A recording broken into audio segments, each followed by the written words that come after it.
Michigan Soccer Central. Hello, listener. Thank you for pressing play on the latest edition of the Michigan Soccer Central podcast. How's it going? My name's Robert Kerr here with you for another episode of the show. Big weekend of soccer in the history books. High school soccer is into the business end. Detroit City FC had their penultimate home game of the season. We're going to have a lot of coverage of Detroit on this week's episode. Before we get to that, I want to make a shout out to Amalia Villarreal for making the U17 Women's World Cup team for Team USA. She is going to be going to the World Cup. A Lansing native and a heck of a player, so congratulations to Amalia. Also, big congratulations to Detroit's own Dylan Borzak, the former Oakland County FC, Flint Bucks, Oakland University, Schoolcraft College, first-year pro player, got a transfer from Rio Grande Valley, where he had a hot start to his rookie year and his playing time kind of tapered off. And then just today we see a post that he's been transferred to one of the top teams in the Eastern Conference, Memphis 901, who sit in second place and is competing for the top spot in the Eastern Conference of the USL Championship, a potential playoff clash between the hometown kid and the hometown team potentially in the playoffs here to come. Another note, Michigan Stars had a home game.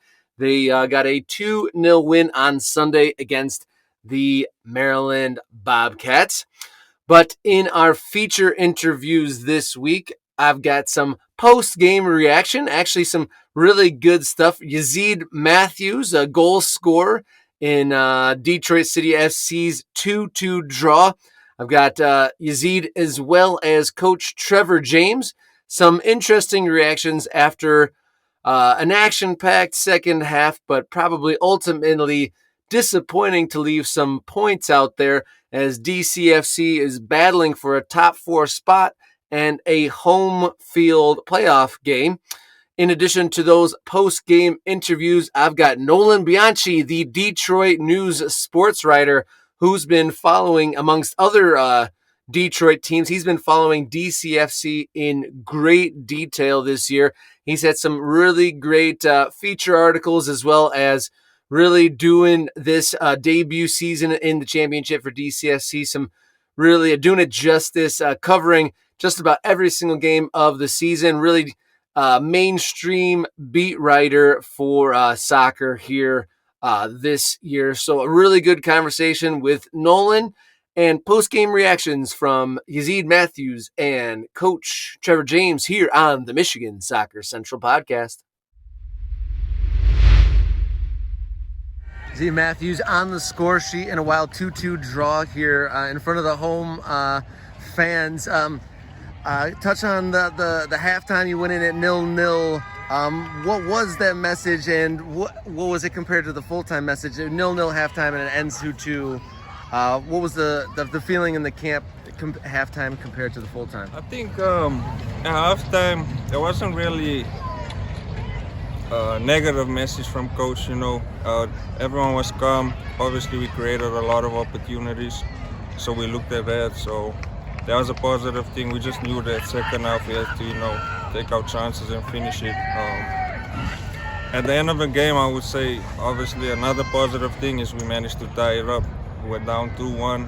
We fought our way back in. We're chasing it towards the end. We didn't have enough time, but it's gonna happen.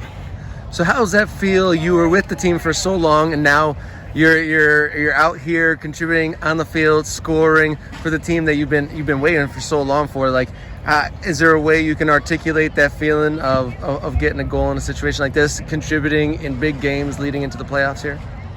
That's all I want to do. I just want to contribute to the game. Whatever coach wants me to do, I'll do it. Whether it's running miles a game, and I just want to be on the field. So whatever it takes. Obviously, setting out for all those months, it sucked, but that's in the past now, so we move forward. What kept you optimistic and positive during those times when the process was dragging on before you could join them? Just practicing every day, showing up. I kept working hard at practice every day. I was fortunate that Trevor gave me another opportunity to come back. So yeah, everything worked out so far. Was it moments like the celebration here that got you through those trainings that you didn't necessarily knew you weren't going to be in the game? I mean, it's tough every day, working hard, knowing that you're not playing on the weekend. But also just sitting and watching. I just missed it a lot, man. I'm just happy to be back on the field. That's awesome. And there's still 9 points up for grabs. Do you still think that you guys can get that top 4 spot and have a home game here in the playoffs? Yeah, there will always be our mindset. Any points that's up for grabs, we want everything. We don't want no ties, no losses, so we're going for everything. You're going to get that top 4 spot? Yep, hopefully. We'll try our best. Thank you so much. Thank you. Coach James, thank you for the time. Tonight, 2-2, 0-0 at halftime, and a 2-2 at full time. Both team talks, I'm sure, drawn, but what's the team talk at halftime drawn and at the end there?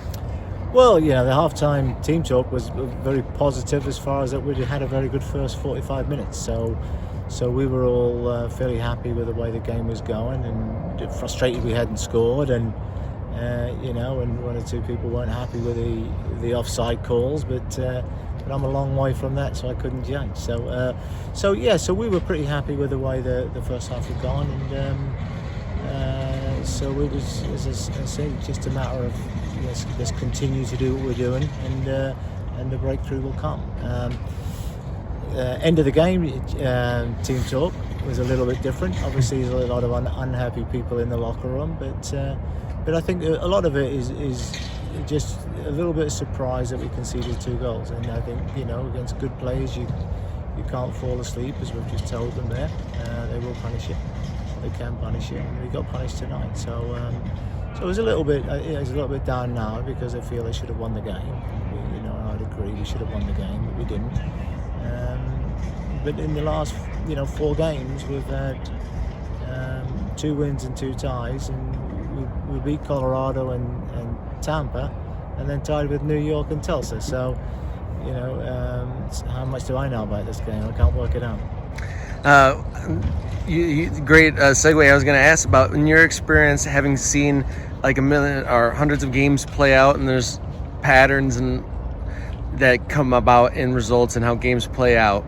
How rare is it that after conceding 2 like that and losing your lead, to then get a follow-up to then draw it after just losing a lead? Yeah, it's pretty rare. I think, I don't know the stats on it, but I would say it's pretty rare that teams come back again after they've been in front and gone behind, and then so it's great, a great judge of character, and again helps us towards the playoff game, because it's something that we may need in the playoff game.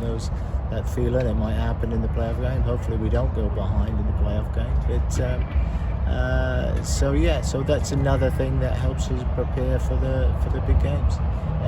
But I'd say it's pretty rare. But I was really, really pleased and impressed with the boys, not only to go on and get the goal, but then obviously to push and keep pushing for the winner, which didn't come tonight. Plenty of chances, lots of goals in the second half. We spoke just a moment ago about Michael Bryant. Obviously, he got the equalizing goal, and commented on how he's better than most in all the variety of players he's had. So again, leaning on your experience, are there many other players that you've had in your teams that are that adept at so many different positions? I wouldn't say there's many. There's been some along the way who have just been so good, such a good soccer player. I think that's what I said with Michael. He's such a good soccer player that he can play well in other positions, and a lot of that is he's a natural soccer player. And there's been a few, but not a great deal. You get one who can play in 1 or 2 positions, but he seems to be able to play in 3 or 4. 1 home game left, 9 points available. I think it's 4 or 5 points behind the fourth place spot. Do you still think it's possible to get that fourth place? Yeah, I mean, obviously it's tough now. You know, these 2 games of 4 points that we could have really done with, and it's tough. But obviously, you know, like you expect me to say that while there's 9 points at stake and we can do it mathematically, we will be trying to do that. So we'll go into the next game trying to get 3, and then we'll see where we are after that, and try to repeat that. Thank you, Coach. Thank you.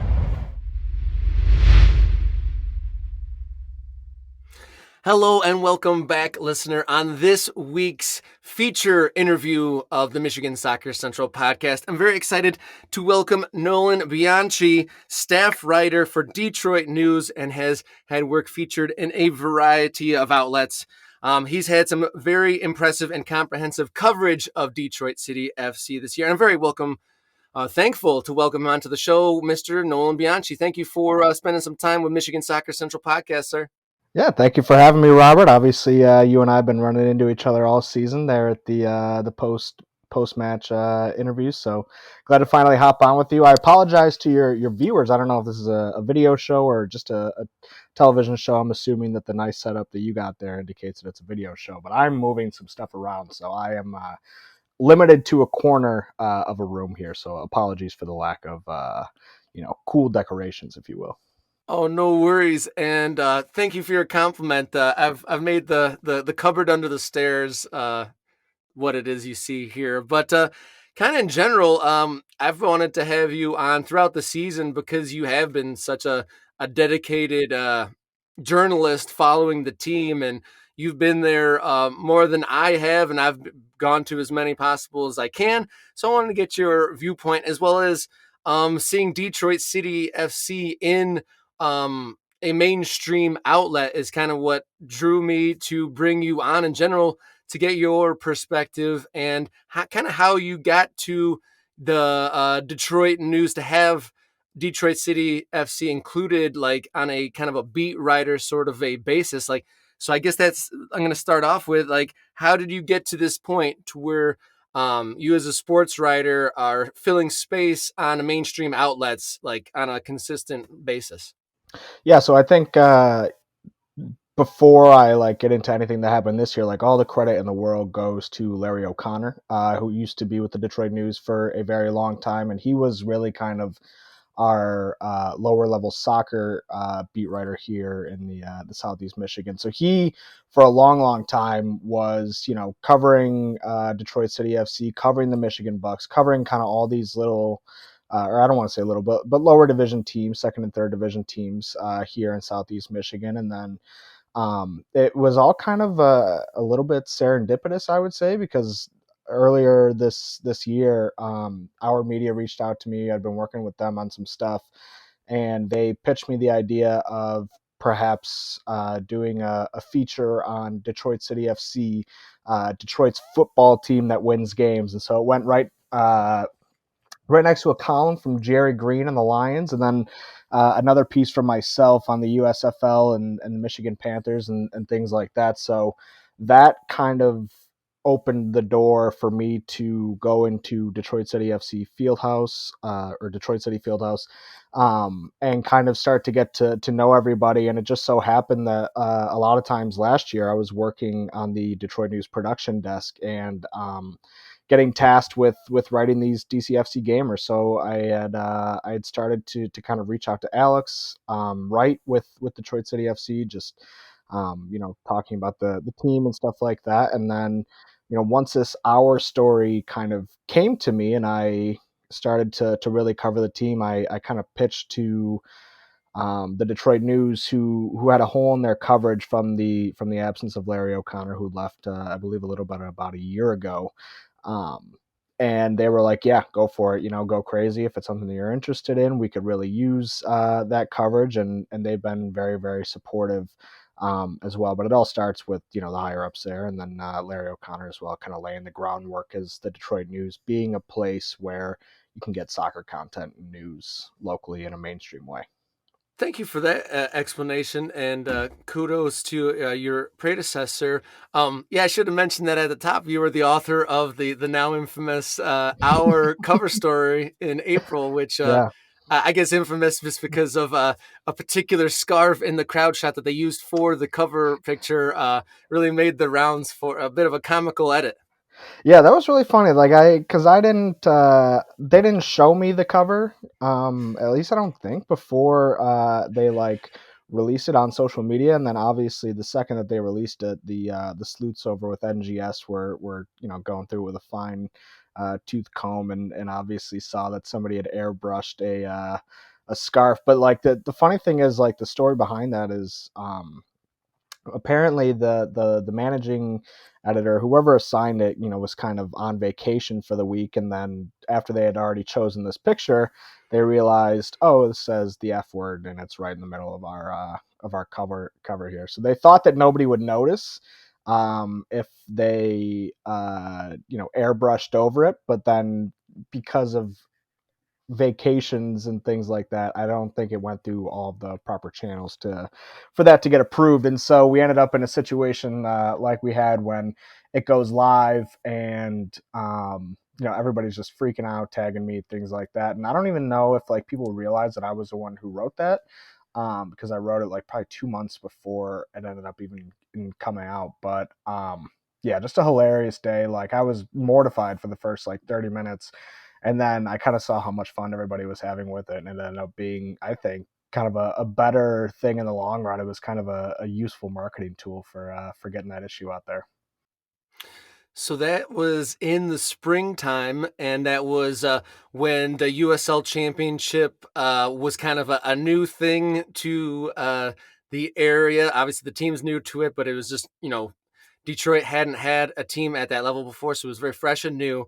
And then to add to that, in the springtime, DCFC had that impressive Open Cup run in which we saw MLS team Columbus Crew come to town, and they got the win, and then they got another home game against Louisville, and I saw the likes of, you were there, but there was also local news stations, and then just beyond just like morning news shows, and people were setting up there and doing a lot of on location shots. And my original idea was like, wow, Detroit City FC has gone like local mainstream.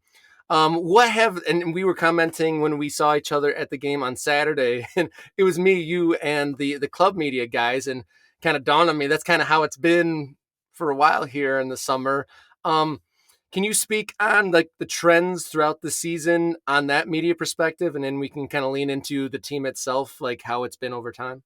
Yeah, it's really interesting because like I think I probably wrote like probably 4 times in the first half of that season that they had their most important game in club history in front of them, and I don't think that any time that I wrote that it was a lie or a stretch or whatever you want to call it, because that was kind of, so it was very much like a planet aligning type of thing, where they're jumping into this league that nobody really knows a whole lot about. And I think that that's always kind of been one of the big issues with Detroit City FC going mainstream, is a lack of context surrounding the league that they're in and things like that. Like um, you know here in American sports, there's a very kind of clear defined, like, okay, NHL above the AHL, above the East Coast Hockey League, or in any sport, Major League Baseball, AAA, AA, whatever you want to call it. But I think when it came to soccer and the lower levels of soccer in Detroit, it's just the sport as a whole is not popular enough for fans to be able to, I think, distinguish maybe between a NISA team and a USL Championship team or an NPSL team. And I think at the end of the day, it comes down to, is this club in Major League Soccer, or are they not? And so I think from a mainstream perspective, kind of the way that everything lined up with them jumping into the USL Championship, and I would still be surprised if most of the publications and news sites around here could really dictate what it means to be in USL Championship. But you have this moment where they beat an MLS team, and that's something that I think everybody can understand, which is why I think it was so popular, is because it was just right there, very simple, not hard to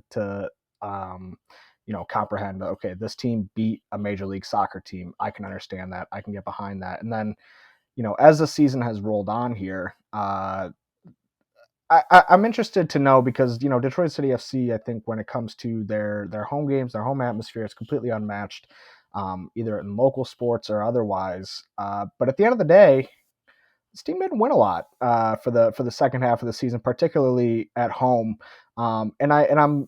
I'd be curious to know if that hurt them a little bit, because they were kind of selling out every game for a while. Now I understand that was when they were the only ticket in town. Tigers were in the dumpster. But we're kind of reaching the point of the season where every game means a whole lot. And we've been here for a while, and yet, they're not hitting the sellout crowds like they were, say, back in July or June or whatever. So I think that is all kind of interesting to me, especially how it's kind of just trickled down over the season. But I also think that it's a byproduct of how long the season is too. Like the regular season is going to be longer than the entire Major League Baseball season, including playoffs, which is a lot. To pay attention to as a fan. And I know that's how soccer kind of works, especially, overseas and stuff like that. But I think, just keeping your attention on a team for 35 weeks plus playoffs is a lot. It's a lot. Yeah, that is a big ask. And that's a good way to put it in context of just how long the season is. And to be fair, the DCFC crowd still impressive. Was over 6,000 people there I on think it was Saturday. That was 6,500, over 6,500.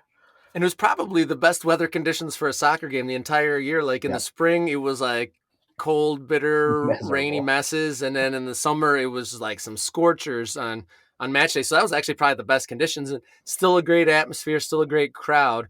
But yeah, it wasn't that like sort of fever pitch, shoulder to shoulder, like on both stands that it was for a handful of games there mid-season, where there was some tight losses and some draws and stuff like that. But it's fall football season and all that has kicked in. But I guess the season is so long. To put it in context, like you said, it's longer than baseball, which is an incredible marathon. So to have a new season that before DCFC seasons were a dozen games long, not too long ago.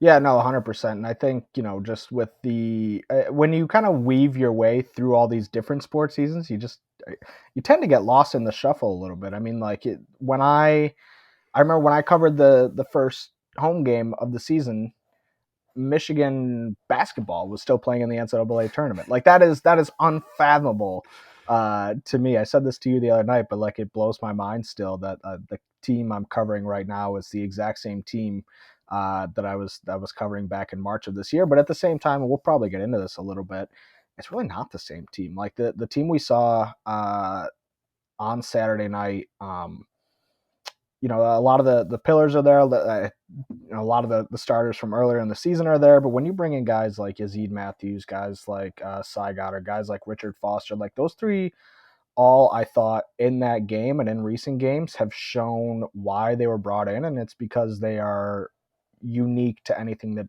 Detroit City FC currently had in their tool bag, especially with injuries to Devin Amu-Mensah, a couple other ones here and there. But, it really kind of is interesting here how it feels like all of a sudden in the blink of an eye with a couple games left in the season, we're looking at a completely different version of this Detroit City FC team.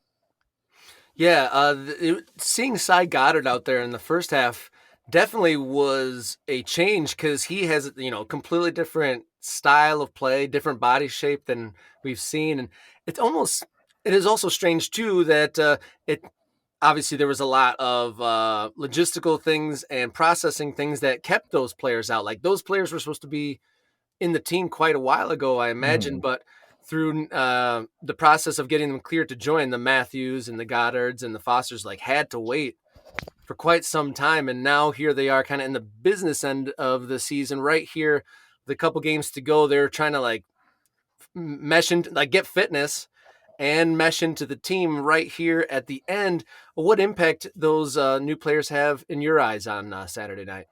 Well, I mean, I think a lot of it comes down to conversations that you and I have both had with Trevor James post game, and conversations that I've had with Trevor James quite frequently throughout the year. To be honest with you, is it just gives them more options, and I think when you think about Detroit City FC, I think the first thing that maybe comes to mind is that they're a well coached team, and what can you do to better aid a well coached team other than give the coach options to kind of maneuver, move those pieces around? And I mean, Richard Foster was creating his butt off. Cy Goddard was creating his butt off. Yazeed Matthews probably could have had 2 goals. He didn't think he was offsides after that long pass from Foster, but that was a dime. He dropped a dime right to Yazeed Matthews, and obviously the goal got called back for offsides. But like, you just think to yourself, oh well, what if he wasn't out there? Did they? And I walked away from the other night's game, and you and I were talking about the expected goals data that actually came out yesterday. I think they had 2 expected goals, so it ended up being right about what they ended up with. But I thought in that first half, even though they didn't score, it was one of the better halves I've seen them play, if not in the last 4 months, possibly all season, because they were firing on all cylinders. They were playing well defensively. I think they had 6 shots to nothing heading into the locker room. Only one of those went on net. But the point remains that this team looked like a completely different team that is capable of maybe doing a little bit more creatively than they've shown in the past. And like I said, that all comes back to options, because when you can assess a team and what they're doing and have the tools in your toolbox to counter that, I think that's going to be huge come playoff time. And it feels like for a long time with this team, their bench was so thin that they would go into a game with a starting 9, and then you'd see Francis and you'd see whoever else, but like there just wasn't much room for creativity in regards to those substitutions in late games. And now I think, how do you like being able to bring Pato on in the 75th minute if he doesn't play, or whatever it may be? I think they just have so many more options right now than they did a couple months ago. Yeah, to your point, a well-coached team, and then that long stretch in the summer where they weren't getting the results, lots of close defeats and a lot of draws. As you said, there's new tools now, but it was like, here we have these results, but he didn't have any other tools to then change it there for quite a stretch. So I imagine that's a bit of a coaching pickle to kind of like, how do you adjust if you don't have the pieces on the game specifically. We talked about it a lot, but not too many games like that. I asked Coach, and I'm going to play the comments we got after the game prior to this interview on the episode, but it's pretty rare, and that probably speaks to the well coached and just the overall attitude of kind of lose your lead in the blink of an eye. DCFC went up. It seemed like that was like, they finally got that goal that they'd been knocking on the door for the whole first 45 minutes. Come out in the second half, score right away. And then not only, they lose the lead, but then, they go down like 2 goals in 2 minutes. And it's not too often in those patterns of play that you see the team that blew the lead then to get it back. What did you see that was a little unusual on Saturday night? Well, I think, the obvious breakdown, I think, was a little bit unusual. I thought Nate Steinwasser probably could have had one of those goals back. I know he probably would like to have both of them back, but for a guy who we've seen kind of outperform the expected goals data all season long, to all of a sudden give up 2 quick ones like that in a situation where he likely gets a hand on it and pushes it out of bounds or whatever it may be, I thought that was probably the most surprising thing. And that's not necessarily a criticism of Nate. I thought both of those goals kind of were created in the blink of an eye, much like they were scored. And it was one of those things where all of a sudden, oh crap, they have the ball in a really good position, a really dangerous area of the field, and they beat them. So I think if I was surprised in anything, it was how badly they let that mental lapse beat them, in addition to Steinwasser maybe not getting a hand on one of those shots. To be fair, though, both goals from Tulsa, those 2 in 2 minutes, were Excellent shots. worked goals. Yeah. I mean, the lead pass for that was it Suarez goal, and then the goal the pass for the second goal was unreal, and so was the finish. And that was I was kind of I like to bounce around to different spots during the game, and I was right there near that goal, and I was actually like, whoa, when they scored the go ahead goal, I was like, wow, that was a really well taken goal. Kind of moving beyond what we saw in the 2-2 draw on Saturday, just a few games to go. What are the scenarios for DCFC to earn that top four and that home playoff game? Man, that's going to be really tough. I really thought that, if they had come away with that win the other night, I think we're talking about this in a much different light. But if you look at it right now, they're sixth place, 2 points behind fifth place. They should have been tied for fifth place had they not had that mental lapse. It was so funny. I was sitting in the box and I was like typing. I was scrolling Twitter and I saw that Pittsburgh just posted that they gave up a goal in the 90th minute, and I was like, oh shoot, like if they end up drawing in this game and this result holds, like DCFC will jump into they have like the live standings, and they had already placed Detroit City FC in fifth place, so I was like I assume they have the tiebreaker there, to be quite honest with you. Off the top of my head, I'm not 100% sure what it is, but if they win that game, they're sitting there with 53 points, 2 points behind, that third or fourth spot in the table, and it all of a sudden it looks very, very possible. In addition to that game they went into on Wednesday against the New York Red Bulls, they come away with a draw. You would think that was probably going to be a 2-0 win if you would ask me before that game, and I think that's kind of been an MO for this team for a lot of this season. Is they play hard in these games against really good teams, and then from time to time they don't pick up the points that they need to, and that's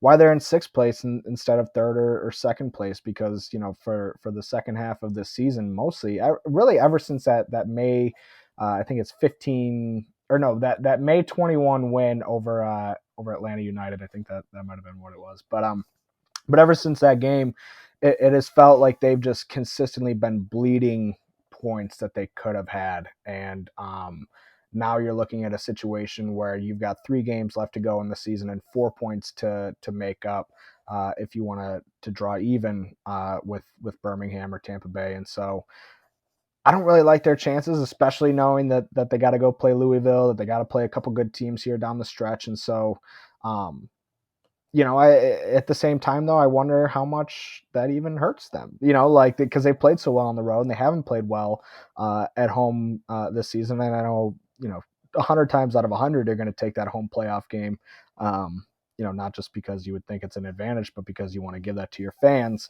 And yet I don't think there is or should be much panic over them. Maybe not, because, they have played so much better on the road than they have at home this whole half of the season, which is funny because it's a complete departure from, I think, probably what you or I felt about this team back in May, where you're saying, okay, if they have any chance of going forward, they're going to have to get some home playoff games and bring teams into this atmosphere. But now I'm not so sure. Yeah, it's funny how that's working out, and hopefully supporters take a little bit of brevity, like what you said, is being at home not necessarily that bad, because they have been pretty darn successful on the road this year. Hopefully with the business end, 1 home game left, I think 3 overall. We're definitely in the final throes of the regular season, and going back to more of your coverage of how it has impressed me, how you've done the game reports and the stories of the game, but you've also been able to dig a little deeper and do some more dives into some personal stories and stuff like that. I know one of my favorites was the story on Trevor James from back in the day when he was the coach to that amateur team in California that was like Rod Stewart's team and stuff like that.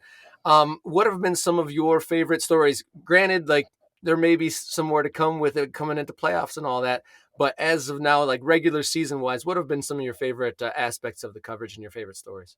Well, that one's definitely up there, just because it was so weird and like coincidental. And it was something that it's funny. Like somebody mentioned it to me offhandedly, probably back in March. And then a couple months went by, And then I don't remember how I found out, but I realized that Rod Stewart was doing a concert at Pine Knob or DT or whatever the heck it's called now.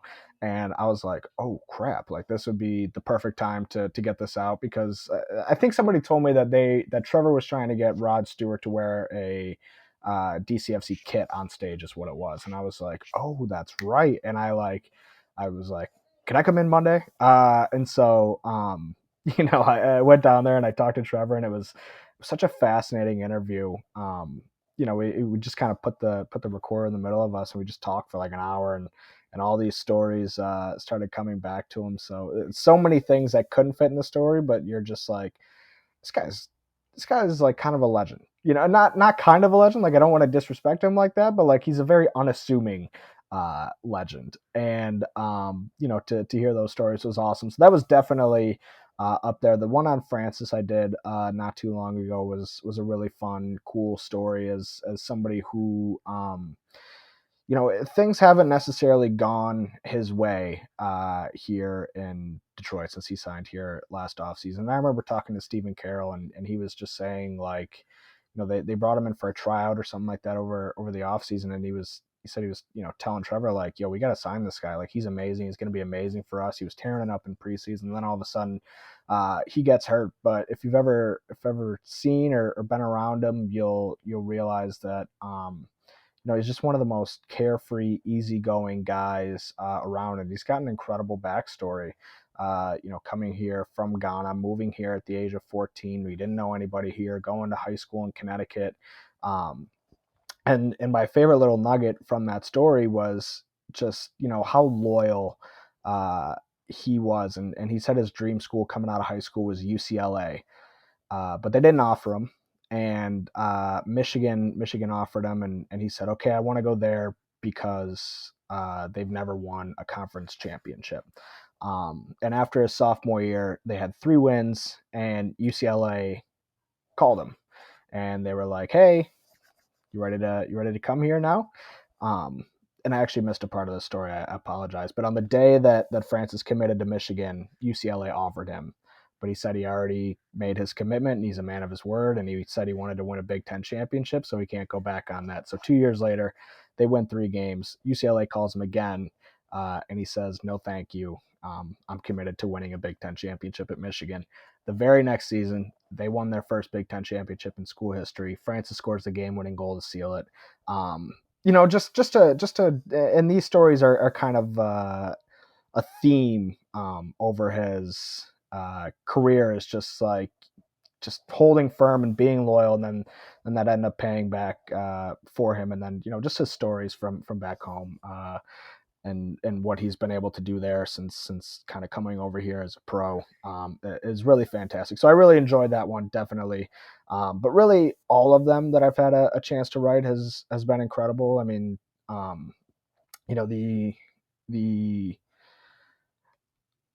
the market for these stories is so untapped right now that you're going to have amazing stories on every sports team, and I just feel really lucky that I'm the one who kind of gets to be in there and write them, and definitely looking forward to doing some more here as the season rolls on and into playoffs as well. You've also done a couple pieces on some teams and moments outside of the DCFC realm. Ken, what have you felt from those things that you've reported outside of DCFC? Yeah, so it hasn't in this. You're talking soccer specifically, wise. Yeah. So outside of DCFC, I think really the only main thing that I've done with soccer is I did a Q&A with Alex Lubianski and Dan Milstein from Gold Star, who are looking to go up and running in NISA next season as kind of a developmental team here in Southeast Michigan. I believe you said you just had them on your show last week, so you probably know all about that. Your listeners do as well. But yeah, that was kind of the main thing that I did not too long ago, and it was a really interesting thing because I heard the team was announced, and especially with the lack of stability in NISA, I was just kind of surprised, that a team would kind of take this on, and I guess the way that Gold Star kind of touted itself as a solution to this NISA problem I thought was really interesting. I'm not sure how I feel about it 100%. I think it could work. I think it's an interesting concept, but just with the lack of stability in NISA, given the fact that they're going to be playing kind of in the suburbs away, from the heart of their identity, I think is definitely going to be something interesting, something to watch for. And I'm excited to see how they do, though. Can you tell our listeners where to find your work moving forward? You can follow me on Twitter at Nolan Bianchi, or just find my work at the DetroitNews.com. You can do a little search bar in there, or if you go to the soccer page, I would imagine that at least half of the stories there are from me. So, well, Nolan, thank you so much for your work throughout the year and your coverage of Detroit sports in general. And thank you for spending so much time with us here on the Michigan Soccer Central podcast. Of course, Robert. Thanks for having me. It was a blast, and happy to come back on anytime. I love talking soccer. I'm a new soccer fan, so I definitely appreciate it and have been enjoying the ride for sure. Hey, listeners, thank you for sticking around and listening to the entirety of the Michigan Soccer Central podcast. It is your weekly dip into the world's game being played right here in the Great Lakes State. Thank you for sharing their time and thoughts as always, and all the guests that we've had on the program. We have just a handful of episodes up on YouTube, but we've got well over a year's worth of shows with coaches, players, young and old, media members, and fans alike up on Spotify and other podcast platforms. So please check those out. And if you want to stay up to date with all the happenings in Michigan soccer, and one of the constants, one of my things I say, one of the only constants in Michigan soccer is that it's always changing. If you want to stay up to date, follow at MI Soccer Central across all media platforms. Thank you to Jenny Hajnaki for editing the program as always, and thank you to the MSC core team. It is a group effort. Very excited to see what comes. I think I'm going to try to get Dylan Borzak, the Detroiter who just got a transfer to Memphis 901 on the program, especially if Detroit pulls Memphis in the USL Championship playoffs. So until next time, everybody, please enjoy your soccer.